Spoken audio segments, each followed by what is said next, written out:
Dhaggeeffattoota keenya akka mooltan oduu har'aan sin dhageessisa. Bulchiinsa naannoo Beenishaangul Gumuz aanaa Gumuz keessatti roobi darbe jechuun adoolessa 27 bara 2020 gurmuun hidhatan dhaloota Amaaraa irratti haleellaa raawwataniin lubbuun namoota 14 duunii fi kabroon jaamadaa'u Daayirektarri Biiroo Dhimmoota Koominikeeshinii Mootummaa Naannoo Amaaraa Raadiyoo Sagalee Ameerikaaf ibsanii jiru. Aangawichi obbo Gizaaw Xirunee ibsa kennaniin kan gochaa kana raawwate fiinxaaleeyyii ergamtoota adda bilisummaa uummata Tigraay jechuun ibsan. Namoonni haleellaa sana miidhaman kanneen VOA'n dubbise haleellaan sun addaddummaa sabummaatti xiyyeeffate kan geggeessame ta'uu dubbatan.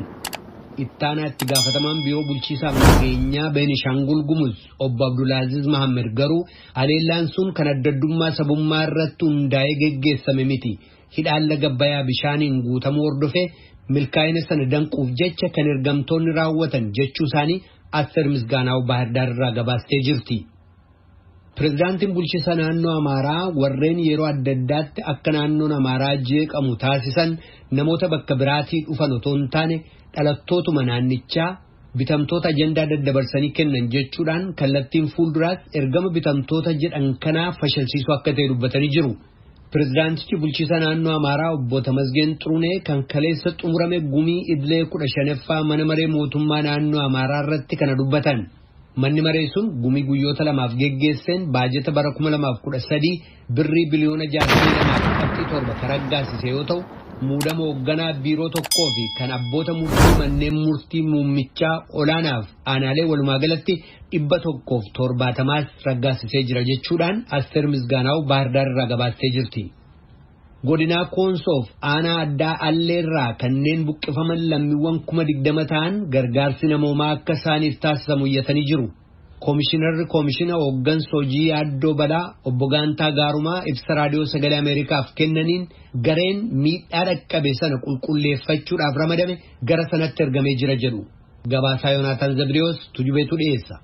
Godina Koonsoof aanaa Allee gidduutti lafti kan kooti jechuun walitti bu'iinsa uumameen lammiiwwan 20,000 ol qe'ee ofirraa buqqa'uu isaaniif gargaarsa yeroo hatattamaa waan hin argatiniif miidhamaa jiraachuu bilbilaan Raadiyoo Sagalee Ameerikaaf ibsaniiru.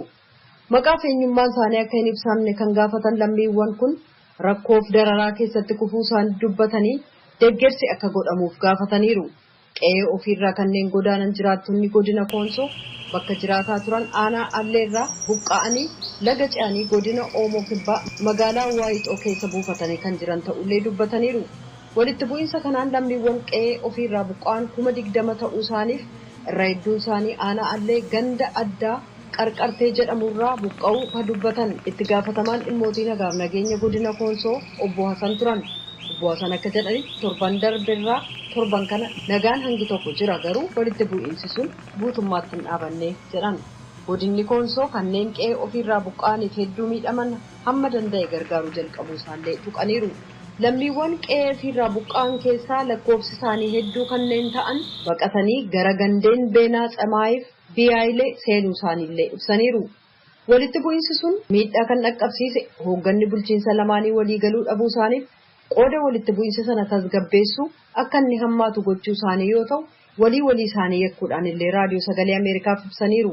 Koomishinar dhimmootii sodaa balaa naannoo gama kibbaa obbo Gantaa Gaarumaa walitti bu'iinsa sana tasgabbeessuuf hojjetamaa jiraachuu ibsanii deeggarsa gochuun akka danda'amuttis garee miidhaa sana xiinxalu gamasitti ergamuu ibsanii jiru.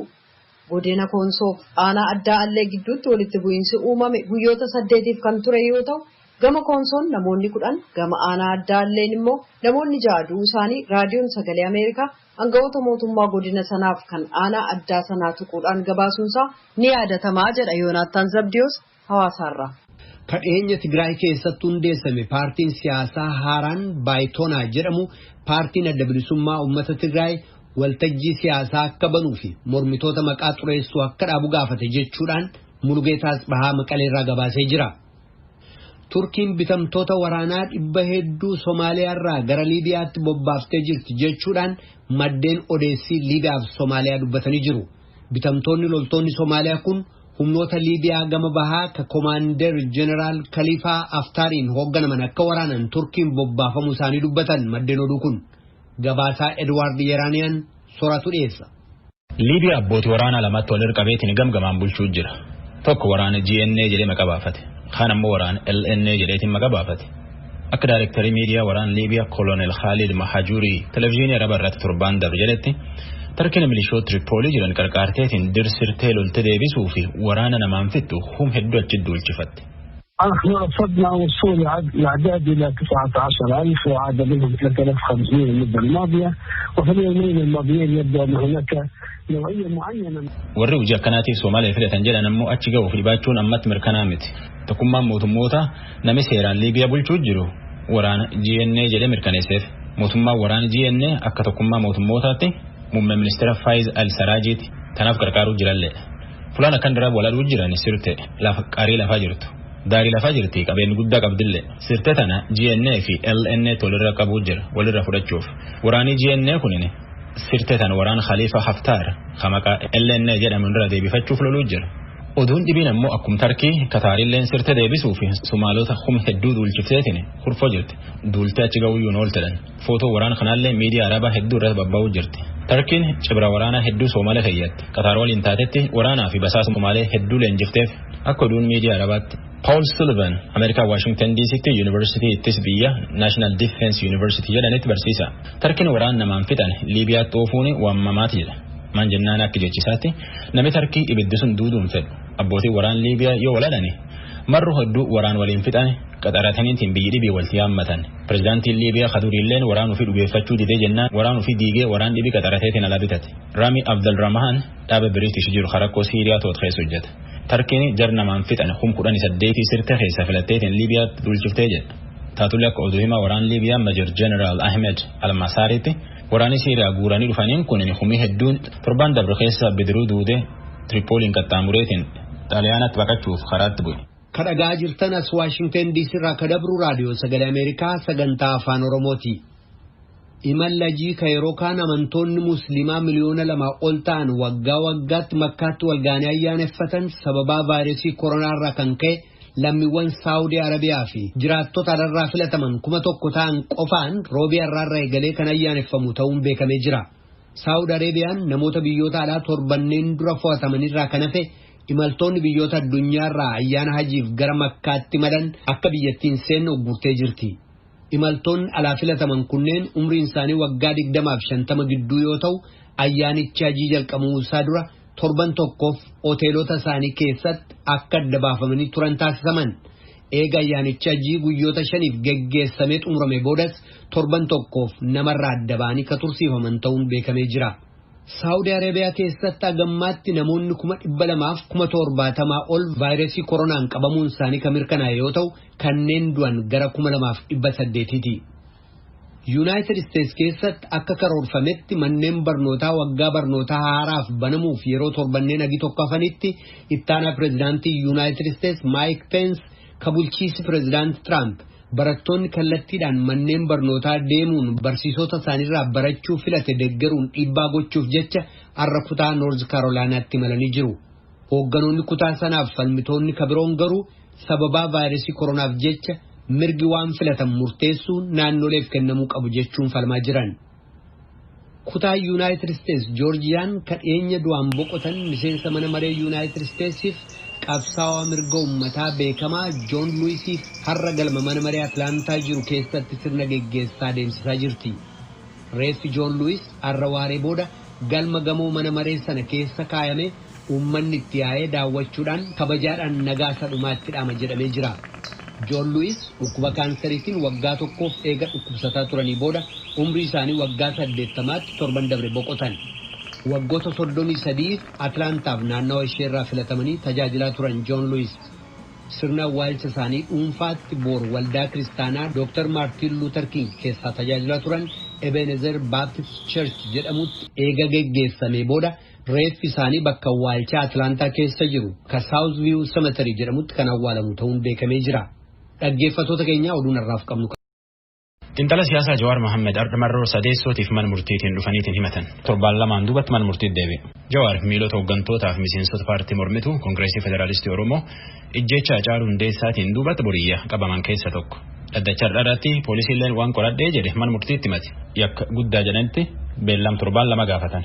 abukaatoti Jawaar faan ammoo hojiin hojjetam gahaa miti qorattooti poolisii ammatti sila waan qorannee jedhan fixaniitiin dhiyeessuu qabanii jedhaniitiin mana murtiitti himatan poolisiin ammoo wanni Jawaariin himatan reefu guru hooggantoota mootummaa ajjeesuuf yaalu ijjeecha poolisiin shakkamu sabaaf sablammoota walitti buusu yakka waltadhaaf bal'aa waan taateef jedhaniitiin beellam gaafatan obbo Tulii Baayisaa abukaatota Jawaar keessa tokko Tigisti Gammee dubbise olmaan mana murtii har'aa akkam ture jennaan. Akka dhiyaatanii abukaatota isaanii nama tokko wajjin dhiyaatanii poolisiin yeroo naa kenname keessatti hojiiwwan hojjete jedhu gabaasa mana murtiif dhiyeessee abukaatonni hojiin hojjetame jedhamu kun gahaa miti.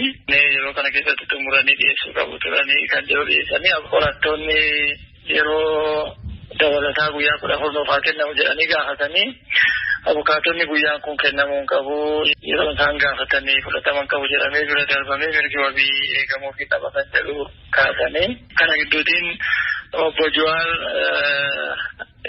iyyannaa yookaan himata irratti dhiyaateef deebii mana murtiitiif kennanii turanii isaan kan jedhanii ani nama nagaadhaan qabsaa'uudha biyya kanatti galee namoonni hidhatanii mootummaadhaan falmaniyyuu hiikkatanii akka isaan biyya kana keessatti galan gola Oromiyaa hedduu keessa deemee meeshaa 1,000 ol hiikkachiisne mootummaatti namoota jirudha namoota nagaa ta'uu keenya kuniyyuu ni agarsiisa.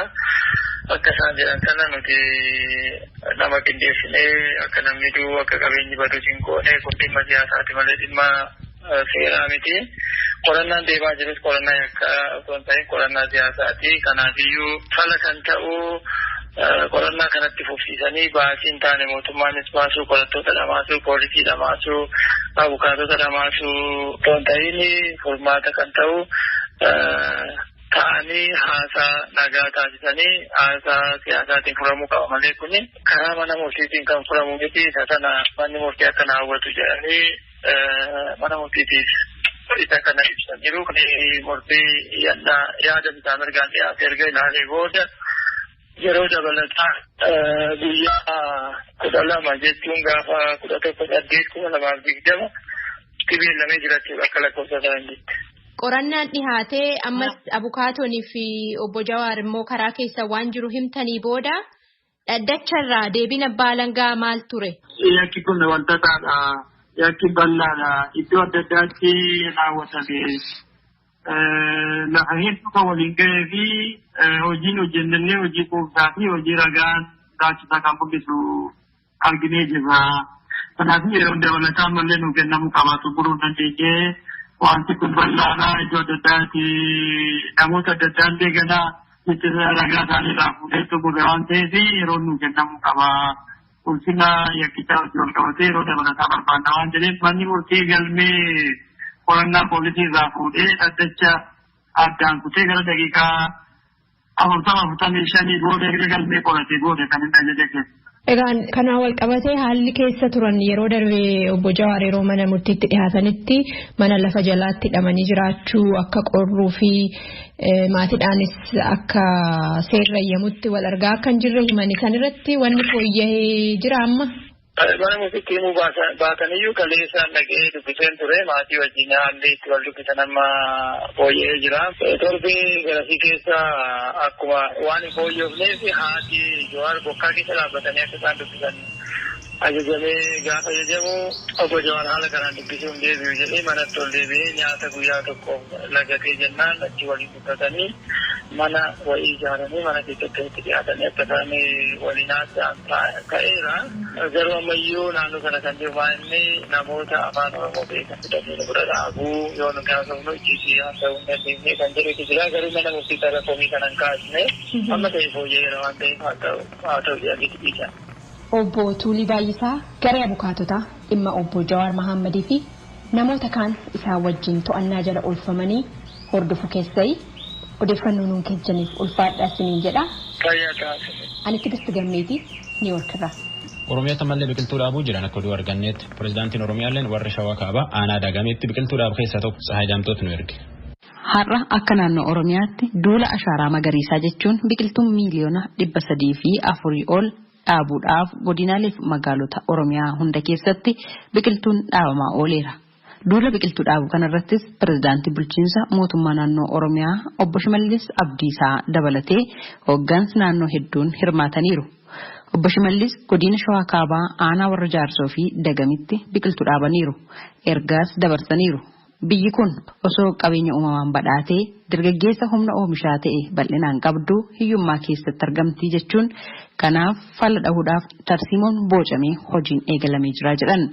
Tarsiimoo hiyyummaa keessaa bahuudhaaf wixneeffame keessaa duulli ashaaraa magariisaa kan bara darbe eegalame isa ijoodhas jedhan.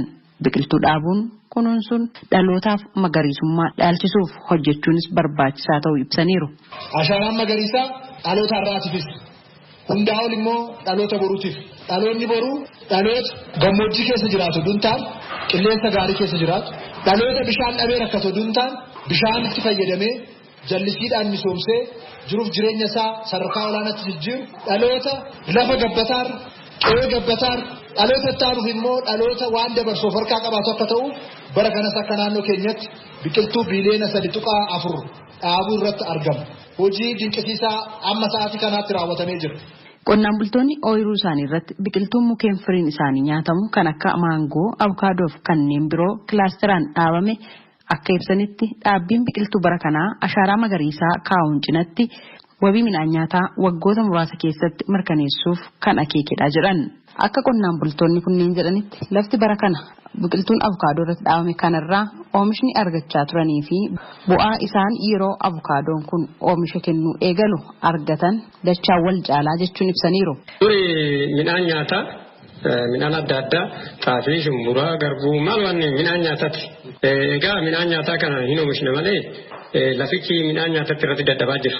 Oomisha kennu. Oomishni oomishnes immoo ekspoort hin ta'u. Biyyuma kana keessatti waatamee ta'u dhumu. Amma mootummaan immoo abukaadoo kana ekspoortan godhamu. Maallaqa biyya alaa hannu galchu. Waan akkasiititti nu barachiisee itti deemaa nuun jedhee waan nuun jedheef waan mootummaan irratti xiyyeeffatee ta'u wannoo jedhu san nuyi itti gallee raawwanne haala gahaadhaan ofii keenyaafis guddannee biyyas guddisuu akkaataan itti jammarre jechuudha. Kunuunsa bichaadhaan barbaadu. Namoonni ana faanallee kana keessatti kiraastera kana keessa gale warroota hin beekne kunuunsa godhuu bichaa akka godhanidha. Kunuunsa hoogaan amma hanbarreen gaddaa amma kana ga'ee jira. Waan kunuunsin immoo gaduma bada. Akka yaada qonnaan bultoota kanaatti hojiin biqiltuu firiin isaa nyaatamu kilaasteraan lafa qonnaan bultootaa irratti dhaabuun kun qonnaan bultoota humna hin qabneef tumsa guddaadhas jedhan. Kilaasteraan oomishuun wal gargaarsa ta'a. Dadhabaan nu keessa hin jira. Gabareen bifa qaba. Soorechi hin jira, giddugaleechi hin jira, gabaree dadhabaan hin jira. Kanaaf gabaree dadhabaanis soorechis giddugaleechis wal gargaaree kilaasteraan akka hojjennuuf hin gargaara jedhee yaada. Innaa gabareen hundi wal hin qixxaatu. Qonna xaafii irrattis, qonna shumburaa irrattis wal dabra gabaree humni isaa jechuun.